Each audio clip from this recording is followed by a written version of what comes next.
At Schlitterbahn Water Park, the magic begins the moment we arrive. Hold on to every moment, going to Schlitterbahn. Hold on to every moment. My wife has given me permission to ride down the slide, but she has not cleared any of our children. I don't know what that means. If you don't think about it, you just enjoy the ride, which is probably the best way to do life. Many of us lead stressful and demanding lives. So when it comes to easing those burdens and creating some fun memories with family and friends, a water park may seem like a great idea. Unfortunately, as we will learn today, some parks require neither inspection, nor do they ask for the designers to achieve or maintain mechanical engineering credentials. This is the story of a young boy and how his family suffered the terrible consequences when a company rushes the construction of their attractions for the pursuit of financial gain. The Schlitterbahn Water Park in Kansas City was, believe it or not, located in Kansas.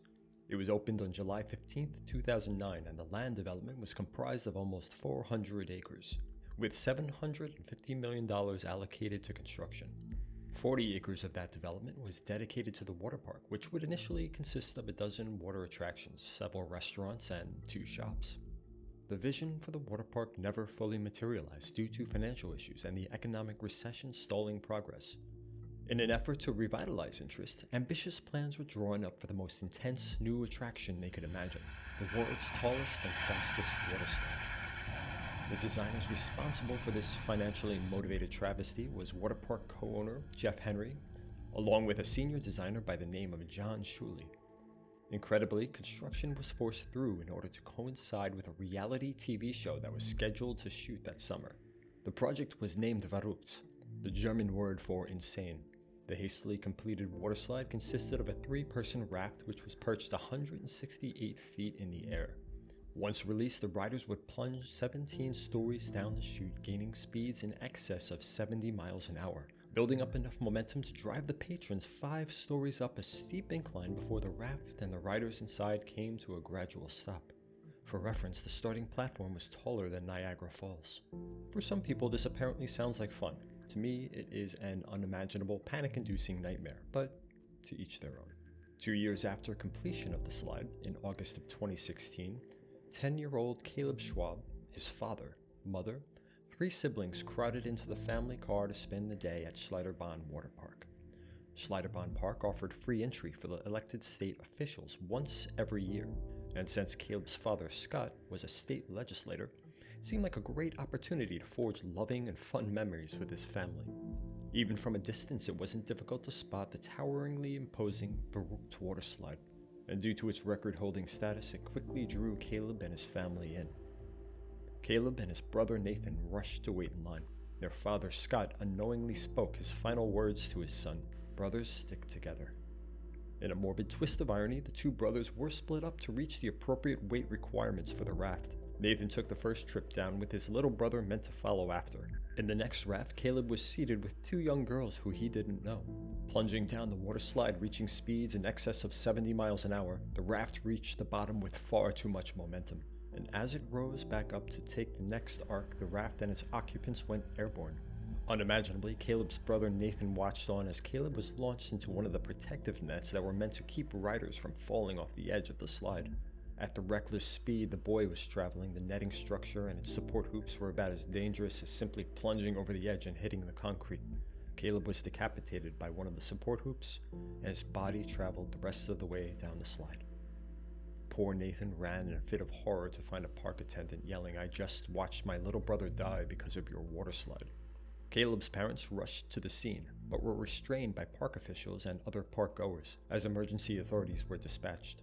The other occupants of the raft, the 2 girls, received injuries of their own, a broken jaw and several fractures. The park was shut down immediately and remained closed for several days. The Verruckt waterslide itself was permanently closed.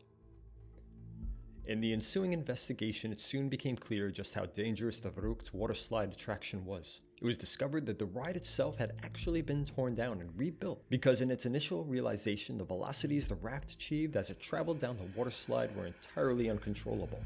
Amazingly, in its second iteration, the builders hadn't been able to correct this error, and they simply encapsulated portions of the slide in netting to keep people from flying off the edges and plummeting to the ground. The next transgression was set at the feet of the state of Kansas, as the state offered no guidance nor mandated any engineering or safety inspection. The only people who guided the construction and design of ride attractions were the owners of the park. However, this also made identification of responsibility somewhat simpler. The first person to be questioned by a multitude of officials and investigators was Schlitterbahn Park's Director of Operations, Tyler Miles. He told detectives that he had no knowledge of any issues or complaints regarding the ride.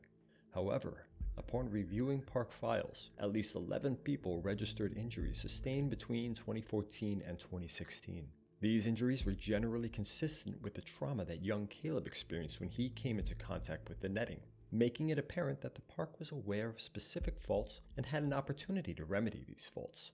Furthermore, it was clear that park employees and operators repeatedly requested from management to attempt some manner of control over raft speed or the mechanisms involved in reducing raft momentum. Co-owner Jeff Henry, director Tyler Miles, and general contractor John Shuley all faced second-degree murder charges. Additionally, Tyler Miles was charged with manslaughter for concealing complaints about park safety. Caleb's family settled a lawsuit with the park and were awarded the sum of $20 million. And as one might imagine, Caleb's father, Scott, leveraged his position as a state representative to make changes to the legal process regarding engineering and construction of amusement parks and attractions. Shockingly to some, but perhaps not to others, despite there being obvious negligence on the part of the park owners and directors, all charges were dropped.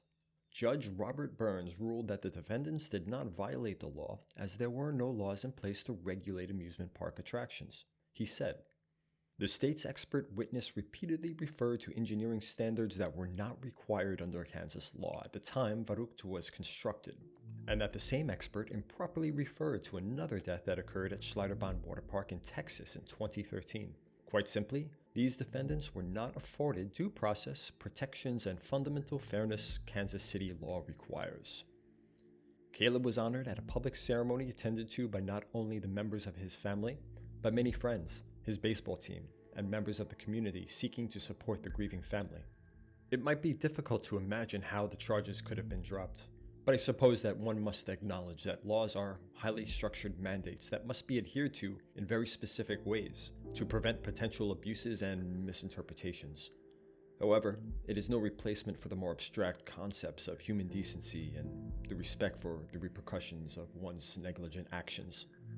Obviously, the urge to cut corners and to make more money is very real, but we must try to avoid rewarding people who are only money hungry and power obsessed.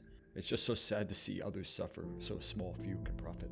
I have a feeling that as I cover more stories, we will see repeated themes of negligence and a lack of conscientiousness. My feelings are that it is important to be aware of these failures and not to forget how lucky we are just to be here. So, if you found my work here to be interesting, I hope you will like or subscribe. If you have any advice or guidance for me, please don't hesitate to share that with me.